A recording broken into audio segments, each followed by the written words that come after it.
ആകാശവാണി കവരത്തി. ഫടിപ്പും ഫൊലിമയും വിദ്യാഭ്യാസ വിഷയങ്ങൾ വിശകലനം ചെയ്യുന്ന പരിപാടി. ഇന്നത്തെ ഫടിപ്പും ഫൊലിമയും എന്ന പരിപാടിയിലേക്ക് ഏവർക്കും സ്വാഗതം. ഇന്ന് നമ്മളോടൊപ്പമുള്ള അതിഥി ഗവൺമെൻറ് സീനിയർ സെക്കൻഡറി സ്കൂൾ കിൽത്താനിലെ ഗണിതശാസ്ത്ര അധ്യാപകനായ സർഫറാസ് തെക്ലയിലും. കഴിഞ്ഞ ആഴ്ച പ്രക്ഷേപണം ചെയ്ത പരിപാടിയുടെ അവസാന ഭാഗം ഇപ്പോൾ കേൾക്കാം.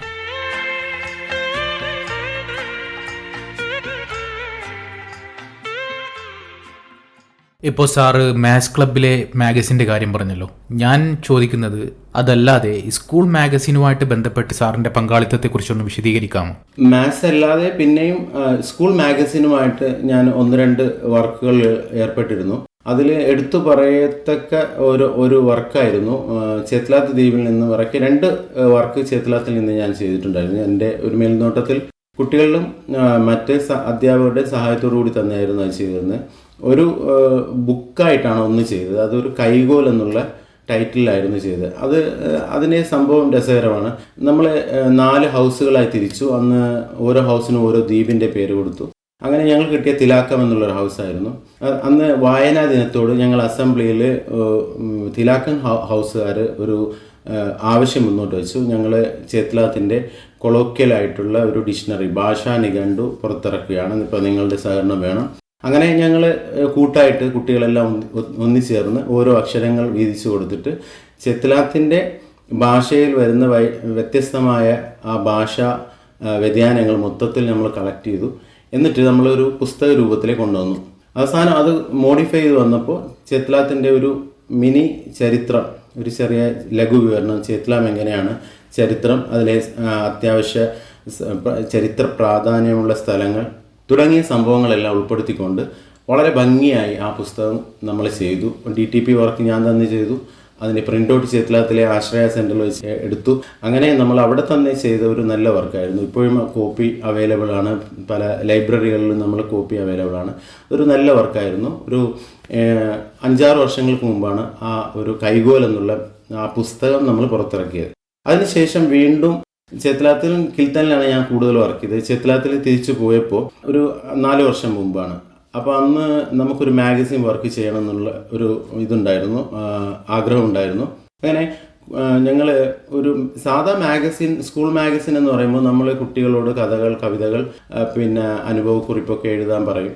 അപ്പോൾ അവർ യാന്ത്രികമായിട്ടോ ചിലപ്പോൾ കോപ്പി പല സ്ഥലത്ത് കണ്ടതോ അങ്ങനെയൊക്കെയാണ്, അല്ലെങ്കിൽ ആരെങ്കിലും എഴുതി കൊടുക്കുകയൊക്കെ ചെയ്യുകയാണ്. പക്ഷെ നമ്മൾ ഒരു നിബന്ധന വെച്ചിരുന്നു, കടൽ എന്നുള്ള സബ്ജക്റ്റിലാണ് നിങ്ങൾ ചെയ്യേണ്ടത്. അപ്പോൾ നിങ്ങളുടെ ഭാഷയിൽ കവിതകൾ ഉണ്ടാക്കാം, നിങ്ങളുടെ കടൽ അനുഭവങ്ങൾ. കാരണം കടൽ എന്ന് പറയുന്നത് എല്ലാവർക്കും പരിചയ സംബന്ധമുള്ളതാണ്, നമ്മൾ കടലുമായിട്ട് ഇണങ്ങി ജീവിക്കുന്നവരാണ്.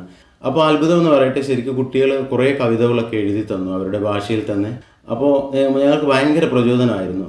അതിൽ ഒരുപാട് കവിതകൾ വന്നു, കഥകൾ വന്നു, അനുഭവങ്ങൾ വന്നു, ഇൻ്റർവ്യൂസ് വന്നു. അപ്പോൾ നല്ലൊരു വർക്കാണ്. അതിന് നമ്മൾ പേര് കൊടുത്തിരിക്കുന്നത് അടിതല എന്നാണ്. അടിതല എന്ന് പറയുമ്പോൾ അടിഞ്ഞു വരുന്ന, നമുക്കറിയാം ദ്വീപുകാർക്ക് അടിതല എന്നുള്ള വാക്ക് സുപരിചിതമാണ്. അപ്പോൾ അതിലാണ് സ്രാവുകളും മറ്റ് മീനുകളെല്ലാം നമുക്ക് അടിതല കിട്ടുമ്പോൾ ഒരു ശാഖര പോലെയാണ്. അപ്പോൾ അടിതല എന്ന പേരിൽ ആ മാഗസിൻ പുറത്താക്കി. അത് നല്ല ഒരു ആത്മസംതൃപ്തി കിട്ടിയ ഒരു വർക്കായിരുന്നു. ഒരുപാട് നല്ല നല്ല അനുഭവങ്ങൾ സമ്മാനിച്ച ഒരു വർക്കായിരുന്നു അടിതല. ഒരുപാട് ടീച്ചേഴ്സ് അതിന് സഹകരിച്ചു, പിന്നെ നാട്ടുകാരുടെ സഹകരണം ഉണ്ടായിരുന്നു. നല്ലൊരു വർക്കായിട്ടാണ് എനിക്കത് തോന്നിയിട്ടുള്ളത്. മാഗസിൻ പോലെ തന്നെ സാറിൻ്റെ വാട്സപ്പ് റേഡിയോ പ്രോഗ്രാമുകളും കഴിഞ്ഞ വർഷം ഞാൻ കേട്ടിരുന്നു. അതും നമ്മുടെ ശ്രോതാക്കൾക്ക് അറിയാൻ താല്പര്യമുണ്ടാവും. അതിനെക്കുറിച്ചൊന്ന് പറയാമോ? ചേത്ലാത്ത് വർക്ക് ചെയ്യുന്ന ഒരു സമയത്തായിരുന്നു ഞങ്ങൾക്ക് ഒരു ആശയം വന്നത്, റേഡിയോ പ്രോഗ്രാം ചെയ്താലോ എന്നുള്ളത്, കുട്ടികളെ വെച്ചുകൊണ്ട്. അങ്ങനെ റേഡിയോ എന്ന് പറയുമ്പോൾ വാട്സപ്പ് ഗ്രൂപ്പിലൂടെയാണ് ആ പ്രോഗ്രാം നമ്മൾ ഷെയർ ചെയ്യാൻ ഉദ്ദേശിക്കുന്നത്. അങ്ങനെ ഗാന്ധിദ്വീപ് ടോക്സ് എന്നുള്ള രൂപത്തിൽ ഒരു പേരിട്ടുകൊണ്ട് ഒരു റേഡിയോ പ്രോഗ്രാം ആരംഭിക്കുന്നു. അതിൽ അന്ന് 9th പഠിച്ചിരുന്ന കുറേ വിദ്യാർത്ഥികളാണ് ആദ്യം മുന്നിട്ട് വന്നത്. അങ്ങനെ ഒരു നല്ല രീതിയിൽ പ്രോഗ്രാം റെക്കോർഡ് ചെയ്യുകയും നമ്മൾ വാട്സപ്പിലൂടെ അത് ഷെയർ ചെയ്യുകയും ചെയ്തു. പാട്ടും മറ്റു കാര്യങ്ങളും ചരിത്രങ്ങളൊക്കെ ഉൾപ്പെടുത്തിയ ഒരു പ്രോഗ്രാമായിരുന്നു. അതിൽ ഓഡിയൻസ് നല്ല രീതിയിൽ അതിനെ സ്വീകരിച്ചു. ഞങ്ങൾ പ്രതീക്ഷിച്ചതിനേക്കാളും ഉപരിയായിട്ട് 1000 എനിക്ക് തോന്നുന്നൊരു 1500ഓളം മെമ്പേഴ്സുള്ള 2 ഗ്രൂപ്പായിട്ടായിരുന്നു. വാട്സപ്പ് ഗ്രൂപ്പിലായിരുന്നു ആ ഗാന്ധിദ്വീപ് ടോക്സ് ആദ്യം റിലീസ് ചെയ്ത്. പിന്നെ നമ്മൾ വൺ വീക്ക് വീക്ക് ഇടവേളകളിൽ വീക്കെൻഡിൽ പ്രോഗ്രാം ചെയ്തു. അങ്ങനെ ഒരുപാട് പാരൻസിൻ്റെ ഒരു സപ്പോർട്ട് കിട്ടിയ ഒരു പ്രോഗ്രാമായിരുന്നു ആ റേഡിയോ പ്രോഗ്രാം. അതിനുശേഷം ഞാൻ കിൽത്താനിൽ വന്നപ്പോൾ വേറൊരു പേരിൽ കിലോ ടു ടോക്സ് എന്നുള്ള പേരിൽ ഇവിടെയും സ്റ്റാർട്ട് ചെയ്തിരുന്നു കിൽത്താനിൽ. അതിനും നല്ല ഒരു ഓഡിയൻസ് റീച്ച് കിട്ടിയിട്ടുണ്ട്. പക്ഷേ ഈ സ്കൂളിൻ്റെ ഒരു തിരക്കിനിടയിൽ പിന്നെ സ്റ്റുഡിയോ റെക്കോർഡിങ്ങിൻ്റെ അസൗകര്യമൊക്കെ കാരണം പലപ്പോഴും ഇത് മുടങ്ങിപ്പോകാറുണ്ടായിരുന്നു. കഴിഞ്ഞ 2 വർഷങ്ങൾ ചെയ്ത് ഈ വർഷം 3rd എഡീഷനായിട്ട് കിലോ ടു ടോക്സ് ചെയ്യണമെന്നുണ്ട്. അപ്പോൾ പാരൻസിൻ്റെ നല്ല സപ്പോർട്ട്, അതുമാത്രമല്ല അതിലൂടെ ശരിക്കും കുട്ടികൾക്ക് ആ ഒരു റേഡിയോ പ്രോഗ്രാം എങ്ങനെയാണ് ചെയ്യുക, അതുപോലെ കമ്മ്യൂണിക്കേഷൻ്റെ സ്കില്ല് എങ്ങനെയാണ് വർദ്ധിപ്പിക്കുക, ഒരുപാട് ടേക്ക് എടുക്കേണ്ടി വരും. കുട്ടികളെ സംബന്ധിച്ച് ഈ പ്രോഗ്രാം ചെയ്യുമ്പോൾ കുറേ 10-15ഓളം ടേക്ക് എടുത്താലാണ് പെർഫെക്റ്റ് ആയിട്ട് കിട്ടുക. എന്നാലും കുട്ടികളുടെ ആ ഒരു ലെവൽ വെച്ചുകൊണ്ട് പാരൻസ് നല്ലോണം സപ്പോർട്ട് ചെയ്തിട്ടുണ്ട്. നല്ലൊരു സംരംഭമായിരുന്നു. അപ്പോൾ അതിന് പ്രത്യേകം ഒരു എന്താ പറയുക, നമുക്കൊരു സന്തോഷമുള്ള കാര്യമായിരുന്നു. കാരണം ഇങ്ങനെയുള്ള പ്രോഗ്രാം കുട്ടികളെ കൊണ്ട് ചെയ്യിക്കാൻ പറ്റിയല്ലോ എന്നുള്ളത്. അപ്പോൾ നമ്മൾ തീർച്ചയായിട്ടും ടീച്ചേഴ്സ് വിചാരിച്ചു കഴിഞ്ഞാൽ അത്തരം നല്ല ക്രിയേറ്റീവായിട്ടുള്ള ഇന്നോവേറ്റീവായിട്ടുള്ള വർക്കുകൾ നമുക്ക് ചെയ്യാൻ സാധിക്കും എന്നുള്ള ഒരു കാര്യം കൂടി ഞാനിവിടെ പറയാൻ ആഗ്രഹിക്കുകയാണ്. കിൽത്താൻ ദ്വീപിലെ ഹെറിറ്റേജ് മ്യൂസിയത്തെക്കുറിച്ച് എല്ലാവരും പറയാറുണ്ട്. ടൂറിസ്റ്റുകളുടെ അട്രാക്ഷൻ ആണെന്നൊക്കെ കേട്ടിട്ടുണ്ട്. അതൊന്ന് വിശദീകരിക്കാമോ? എന്നെ പോലെയുള്ള കുറേ അധ്യാപകരുണ്ട്. ഞങ്ങൾ പലപ്പോഴും ഷെയർ ചെയ്ത ഒരു കാര്യമാണ്. അതായത് നമ്മുടെ സിലബസ് എന്നുള്ളത്, അതായത് പണ്ട് നമ്മൾ പഠിച്ചപ്പോൾ ഒരു 80കളിൽ ഒരു 5-6 വർഷത്തേക്ക് ലക്ഷദ്വീപിൻ്റെതായ ഒരു പാഠപുസ്തകം ഉണ്ടായിരുന്നു, 1 മുതൽ 4ാം ക്ലാസ് വരെ. അതിൽ അപ്പലും മലഞ്ഞിയും അങ്ങനെയുള്ള പല കഥകളും നമ്മളുമായിട്ട് നമ്മുടെ ചുറ്റുപാടുമായി ഇണങ്ങിയ രൂപത്തിൽ നമ്മുടെ സംസ്കാരവുമായി ബന്ധപ്പെടുത്തിയിട്ട് ഉള്ള പുസ്തകമായിരുന്നു. ശരിക്കും ആ പുസ്തകം വളരെ മികച്ചതായിരുന്നു. പക്ഷെ അതിൽ പോരായ്മകൾ ഉണ്ടായിരുന്നു. ആ പോരായ്മകൾ ചൂണ്ടിക്കാണിച്ചിട്ട് ആ സംഭവം നിലച്ചുപോയി. പിന്നെ അത് തിരിച്ചു വന്നിട്ടില്ല. ഇപ്പോൾ നമ്മൾ പഠിച്ചുകൊണ്ടിരിക്കുന്നത് കേരള അതുപോലെ CBSE സിലബസാണ്. നമ്മളുടെ ചുറ്റുപാടിന് ഇണങ്ങിയ രൂപത്തിലല്ല ആ സിലബസ് ഉള്ളത്. അപ്പോൾ ആ സിലബസിൻ്റെ ആ ഒബ്ജക്റ്റീവ്സ് എടുത്തുകൊണ്ട് നമുക്ക് ഇണങ്ങുന്ന രൂപത്തിൽ ഒരു സിലബസ് ഉണ്ടായിരുന്നെങ്കിൽ വളരെ മികച്ച രീതിയിൽ നമുക്ക്, കാരണം അവരുടെ ചുറ്റുപാടിൽ നിന്ന് പഠിച്ചിട്ടാണ് ജനറലൈസ് ചെയ്ത് പോവേണ്ടത്. ഇത് നമ്മൾ നേരിട്ട് അവരുടെ കാര്യങ്ങളാണ് പഠിക്കുന്നത്. പുറത്തുള്ള കേരളത്തിൽ അല്ലെങ്കിൽ ഉത്തർപ്രദേശോ അല്ലെങ്കിൽ മറ്റ് സ്റ്റേറ്റിലുള്ള കാര്യങ്ങളാണ് നമ്മൾ പഠിക്കുന്നത്. ഈ ഒരു ലക്ഷദ്വീപിൻ്റെ ചുറ്റുപാട് മനസ്സിലാക്കിക്കൊണ്ട് പുതിയ NEP പ്രകാരമുള്ള ഒരു സംവിധാനം നമ്മൾ കിൽത്താൻ ഹൈസ്കൂളിൽ നമ്മൾ സെറ്റ് ചെയ്തിട്ടുണ്ട് ഒരു റൂമിൽ.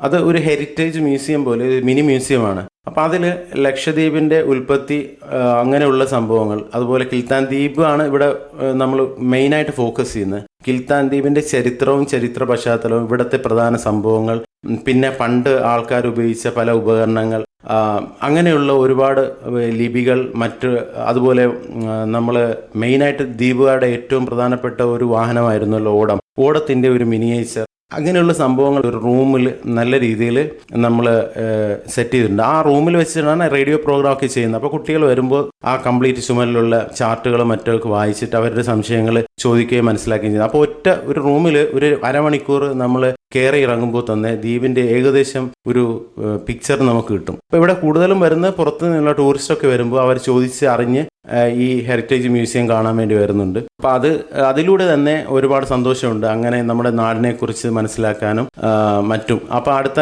ചരിത്ര പഠനത്തിലേക്ക് തീർച്ചയായിട്ടും നമ്മളെ വേരുകൾ അറിഞ്ഞാലാണ് നമ്മുടെ ചരിത്രം നമുക്ക് ഭാവി സെറ്റ് ചെയ്യാൻ പറ്റുക. അപ്പോൾ അങ്ങനെയുള്ള ഒരു സെറ്റപ്പ് ഉള്ളത് കൊണ്ട് തന്നെ ഒരുപാട് സന്തോഷമുണ്ട്. ഒരുപാട് ടീച്ചേഴ്സിൻ്റെയും അതുപോലെ മുൻകഴിഞ്ഞ പല പ്രിൻസിപ്പൽമാരുടെയും സഹകരണത്തോട് തന്നെയാണ് ഈ ഒരു റൂം സെറ്റ് ചെയ്തിരിക്കുന്നത്.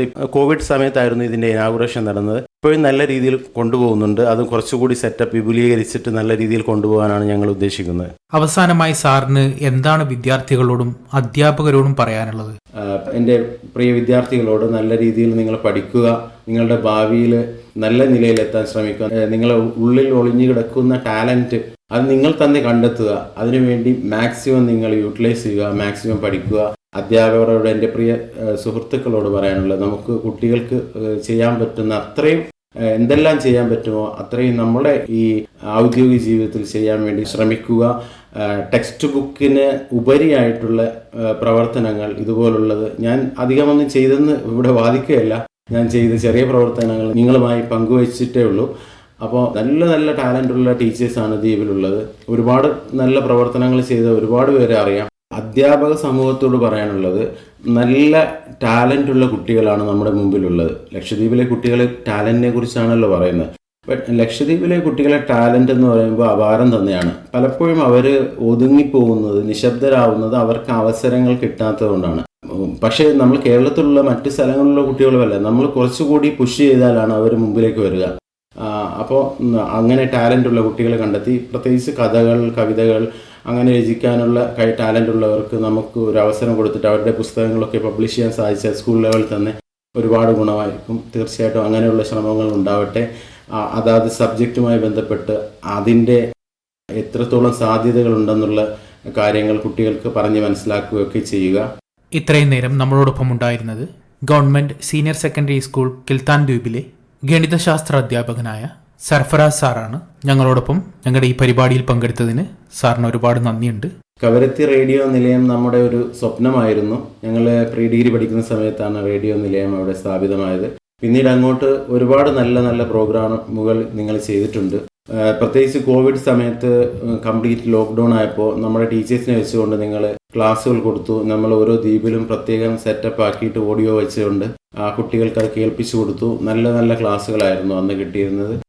അതേപോലെ ഇനിയും ഒരുപാട് ഉയർച്ച നിങ്ങൾക്കുണ്ടാവട്ടെ. ഒരുപാട് കാലം, ദീർഘകാലം കവരത്തി റേഡിയോ നിലയം ഉണ്ടാവട്ടെ എന്ന് ആത്മാർത്ഥമായി പ്രാർത്ഥിക്കുകയാണ്. എന്നെ പ്രത്യേകിച്ച് ഈ ഒരു ഇൻ്റർവ്യൂവിലേക്ക് ക്ഷണിച്ചതിൽ ഒരുപാട് സന്തോഷമുണ്ട്, നന്ദിയുണ്ട്. ഇത്രയും നേരം ശ്രവിച്ച എല്ലാവർക്കും, എന്നെ ക്ഷണിച്ച radio all India radio Kavaratti നിലയത്തിനും ഒരുപാട് നന്ദി. ഇനി മറ്റൊരു ദിവസം വേറെ ഒരു വിഷയവുമായി നമ്മൾക്ക് വീണ്ടും കാണാം. നന്ദി, നമസ്കാരം.